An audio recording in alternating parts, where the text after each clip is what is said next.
केदारनाथ धाम में कपाट खुलने की तैयारियां तेज हुई। बाबा केदार की डोली गौरी माई मंदिर पहुंची। देश विदेश के करोड़ों श्रद्धालुओं की आस्था का केंद्र केदार धाम एक बार फिर से भक्ति में माहौल में डूब चुका। कपाट खुलने से पहले की तैयारियां जोरों पर है और बाबा केदार की चल विग्रह डोली आज गौरी माई मंदिर पहुंच गई है।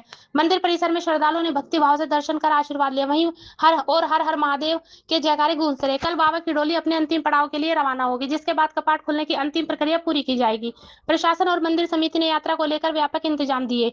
सुरक्षा व्यवस्था और ठहरने की सुविधा पर विशेष ध्यान दिया जा रहा है। कपाट खुलते ही चार धाम यात्रा का विधिवत शुभारंभ होगा और हिमालय की विधियों में आस्था का सैलाब उमड़ पड़ेगा। श्रद्धालुओं में बाबा केदार के दर्शन को लेकर भारी उत्साह देखा जा रहा है।